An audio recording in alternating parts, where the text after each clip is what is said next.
We just want y'all to have a good idea of what we're going to be looking for when we go out there, because unlike previous years, this year we're not competing with the fair, so we're going to get to check every single booth that's there, and basically what I'm going to go over is what we're going to need from y'all. There should be some kind of handout in each of your packets. That's the cheat sheet of what I'm going to go over here. If you don't understand something I say up here, please ask a question. We'll get that taken care of. That's what I'm here for. So, and if you have any questions afterwards or anything like that, you're more than welcome to call our office and ask away. We either ask for me, ask for Grady, ask for any of the inspectors, and we should be able to give you about the same answer for that. So we can get started. I won't take up too much of your time, but we'll get this through. So first things first, let's make sure that all your food is made there on site. Please do not make any of your food there at your house or bring it pre-cooked from your house, because we don't want any of that. We can't control what you make at your house. We can control what you make there at the actual event. I understand some of you got to get started the night before. Go ahead and do that. That's not a big deal, but just make sure that we do it on site, please. Food, make sure it's safe, honest. Don't use any molded food. Don't use anything that looks like it's going to get anybody sick. If it looks bad, don't use it. Let someone know or something of that sort. Just make sure that we're using all good food. We're not actually cooking the food, or it's not in the pit or anything like that. Make sure it's stored off the floor. We just don't want it on the ground. Ants, bugs, everything is up on the ground. We don't want any of that stuff to get on your food. So same thing with any single service items, your forks, your spoons, your cups, anything like that. Make sure that anything that you're pretty much going to give out to the public, make sure that stuff's up off the floor to be able to serve them. And like I said, make sure it's all prepared on site. So we can keep going. Cold holding any food like before it goes onto the pit. We want to keep it at 41 degrees. Usually if you got it in an ice chest with ice covered it up, that should suffice.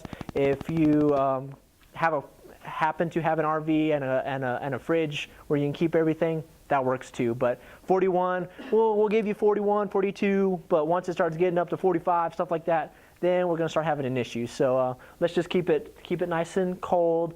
Frozen food, if we're going to be thawing any food, make sure that it gets thawed in the fridge or under ice. Just basically don't leave it outside at room temperature to thaw, please, because that is not an approved way to thaw something. At home maybe, here not so much.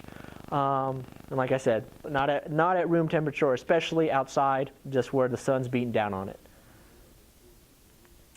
For hot holding, after everything's been cooked to the correct temperature, we want to keep everything at 135. And if you are keeping it on the pit or in a roaster or something like that, that's not really that hot. You probably will have it hotter than that. Please have a thermometer so you can check. I know they got these fancy thermometers that you can stick in the pit, and it's wireless and everything. Just have some kind of thermometer so you can check what temperature your meats are getting to, so that we can, because we're going to check it. And if we check it and it's not right and you've pulled it right off the grill, we're going to make you throw it back on. Something's going to happen. So it's better if you have an idea of what temperature that your food's getting cooked to. All right, required cooking temperatures for your pork and your whole meat, we need 145. Ground meat, let's get up to 155. If you're doing eggs, 155 as well. Any poultry, turkey, chicken, anything like that, that's 165. And this is for about 2 minutes each, guys. It's not for a super long time, so we just want to make sure it gets it cooked all the way through. If anything happens to get reheated, again, we want it to get up to 165. That's the top range. If you get everything up to 165, you'll be safe. Anything that comes in a bag or a can, it just got to get to 135. So that's what we'll require for cook temperatures. This should seem basic and real easy. If you're sick, don't cook any food. Just stay home, or we'll get someone else to do it, because we don't want you to get sick and then we get everybody sick and then we have to work harder, and we don't want to work harder. So basically, we understand you get a cut on your hand, you have a burn or something like that. Just make sure that stuff gets bandaged real well, so there's no blood spewing on the food, or there's nothing. There's no chance of contaminating the food with just from your human contact, because those diseases can be real bad, and we want to eliminate that as much as possible. All right, hand wash station, one of the most important things. If you, and I'll probably say this again at the end of the thing, if you do not have a portable temporary hand wash station, we will make you throw all your food away, so please have that. That's, if you don't get anything else from this, make sure we have a hand wash station. And it doesn't have to be anything fancy. I don't need a portable sink or anything like that. And we'll have a picture, I think, coming up. But basically, you get yourself a Gatorade cooler.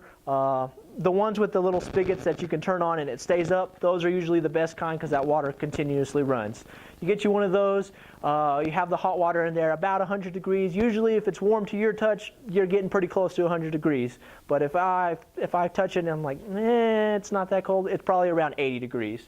So we need soap, paper towels available there, a trash can, and make sure a bucket is there to catch the water. We don't want any of that wastewater going onto the ground, and I'll probably talk about that a little bit more after a while. Commercial hand stations, like I said, that's always the best case scenario, but what I'm describing here will do just fine. So I think there's a picture. That's pretty much kind of the setup we want. Soap, a little container to be able to disperse the water, and a discard bucket and paper towels. We don't need anything fancy. But again, please, if anything else, we need one of these. Okay, hand washing, when it is required.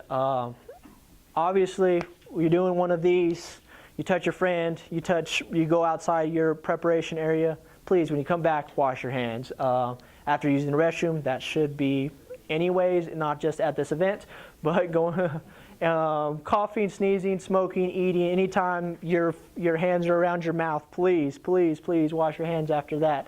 I know smoke gets in our face, we got to sneeze, lean over to the side to prevent contamination on your hands as much as possible. When handling soiled equipment, that especially goes with raw materials. If you're touching raw food, please wash your hands and then go to the cooked stuff. Even when you're switching between, raw poultry to some kind of raw beef, like we discussed earlier, they have separate cook temperatures. Will that probably get up above 165 for all of them? Yes, but just to be safe, let's make sure that those we get a hand wash in between those. Touch the trash, please wash your hands. Anything that you can do to contaminate your hands. If you feel like you switch tasks, please just wash your hands, and get a new set of gloves to put on.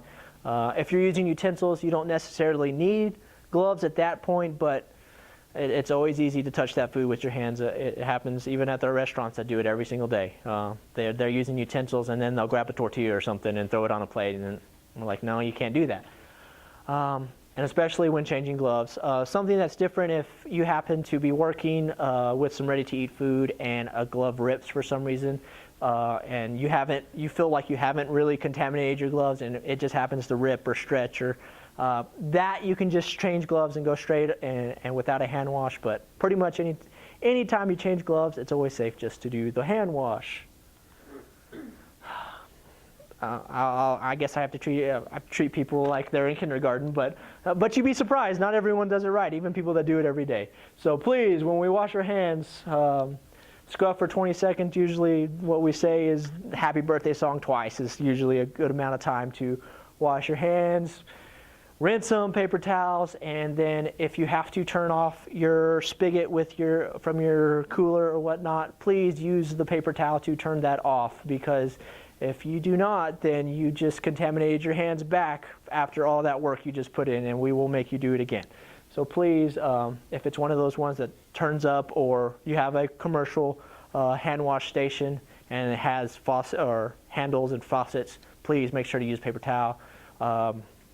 Turn that off. I know some of them. We had a question last year about hand wash station in an RV. If you're going in between those things, you got to use a paper towel to get through that door, because again, you're doing the same thing. Everything that's on that door handle is on your hands, and you just ruined everything you just did. So always be wary of that, and do not put gloves on without washing your hands, please. Hand sanitizer. I know everyone loves their hand sanitizer. My in-laws live and die by it, so I understand. But it is not a replacement for hand washing. Please do not use that hand sanitizer and think that it is just the same thing as hand washing. Basically, all you're doing is creating the super germs on your hands. The ones that live are the worst ones. So if you are going to use hand sanitizer, we can't tell you not to use hand sanitizer, but make sure it happens after you wash your hands, and make sure you allow it to dry before you start prepping your food, before you put gloves on. So, give us some of this and air dry them out, because then it's a chemical on your hand and you're just contaminating your food.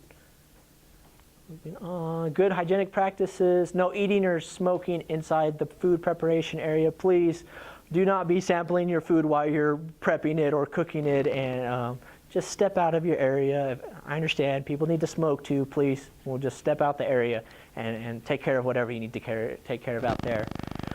Employee drinks. I know it's thirsty. It's going to be hot. You're going to need a drink or something. If we could possibly, at the best case scenario, always keep that stuff down low. So if it does spill, it spills down onto the ground and not all over your food, and that would be really bad because then we have to throw it all away. And again, what we want to see is, if possible, with a lid and a straw on all your drinks. That way, it's much harder to spill, and that with the straw you don't have to put your hand up to your lips. So anytime that gets real close, then you have a potential to touch your face with your hands. But so straw and lids, always the best case scenario. If you're going to do bottled water, please just wash your hands after that, because you're doing one of these real close to your hand, or real close to your mouth. Again, store down low, away from the food contact surfaces, please. Handling ready-to-eat food. So after everything's been cooked, no bare hands. Don't ignore the avoid. No, zero, none. Tongs, deli utensils, spatulas. Utensils are going to be your best friend. So just use that to touch anything that's ready to eat, or have your gloves on, of course, after your proper hand wash. Dispensing equipment, anything, if you have any kind of condiment, barbecue sauce, anything like that, that's always the best for that kind of stuff. And prepackaged food, it's already prepackaged. You can hand that to anybody. You don't need anything for that. So I don't think there's going to be a whole lot of prepackaged stuff, though. Glove use, I've kind of beat a dead horse with this. Just make sure we have it in here 8 times, so we make sure that point is across. Changing tasks again between raw and cooked food. Wash your hands if they're damaged or soiled, so make sure we get that stuff changed. For this, is the best case scenario for everyone is always to have some kind of canopy to protect the food. I don't know how hot it's going to be, but basically what we're getting at is we want to keep the food covered as much as possible. We don't want, if you don't have a tray of brisket just sitting out uncovered. We all know the flies are bad right now. They're everywhere. And I won't get into the science of what flies do, but it's real bad. So just go with that. So yeah, please, if you have any food, just keep it covered. Please keep it covered. Animals, I am the biggest dog lover. I dare you to find a dog lover more than I am. But please, I'm used to eating dog hair in my food, but not everyone likes that. So please, just keep if you happen to bring your dog with you, just keep them out of the food preparation area. Just service animals only? Mm-hmm. Okay, which that is perfectly fine. We all understand that. Any time you need to wash a utensil, we just want you to have 3 bins, a wash with just your water in there. Okay, I'm sorry. With soapy water in your first bin, it'll be clean water in your second bin, so you can rinse it off, and then some kind of sanitizer in your third. Did we decide on the quat or the bleach? Have the tabs. The tabs. Tabs. So we'll have that. So they will take care of that. So the best, we'll have test strips, so they'll take care of all of that. The best case, if you don't want to do that, just have extra utensils, have extra tongs, have extra spatulas, have extra anything that you think you're going to have, so you don't have to wash anything. If something drops on the ground, we don't have to wash anything. throw that one to the side and you move on to the next clean stuff. So that's usually the easiest way to go about that. But if you don't, please, we'll have a wash station so we can get this stuff washed and sanitized correctly. Wastewater and grease. Please do not throw any of your wastewater and grease on the ground. We had a problem with this at the fair actually recently. Last week we had right next to one of our grease barrels, people were just dumping everything right next to it. That is, please don't do that. We don't have as much problem with the storm drains out at the fairgrounds as we did down on the street, dumping water and wastewater down that. So that won't be as big an issue, but please, the grease, and they'll have grease barrels available. So anything like that you need to dump, please dump that stuff in there. If you see it's getting full, please let someone know. Don't just dump it on the ground, because I'm pretty sure that's what they were doing on the fair. It just got full, and no one let anyone know, and they just started dumping it on the ground, and we don't want that. It attracts flies, and someone's going to have to clean it up, and that's never fun. It's the worst thing to clean up a grease spill. Okay, toxic items. We're going to have towels to clean stuff with. Spray bottles. If you have some kind of sanitizer in your in a spray bottle, and it's just one of those generic clear bottles, just write on there what it is. If it's anything in a spray bottle. Right? Yeah, just go. If it's water, if it's oil, if it's anything, just so no one gets that mistaken that that's what that is. It's happened before where someone thought they were using water and they go and grab a chemical because it's not labeled. So please just have a label on it. Don't use toxic material containers for food. That should be pretty easy. We don't want to contaminate any of the food. And just keep your toxic chemicals away from your food. When they provide you with your sanitizer bucket, just don't keep that anywhere near your food. If that spills on that, then that's all that stuff lost. And that's an easy way to avoid that. Like I said, I'm going to beat this into y'all's head. This is the stuff. This is pretty much the list on the paper that you have. Make sure you have this stuff. Please make sure you have this stuff. Please make sure you have this stuff. Thermometer, we'll have gloves, sanitizer, which is being provided for you. Test strips, they will be testing the quat for you to make sure that's good.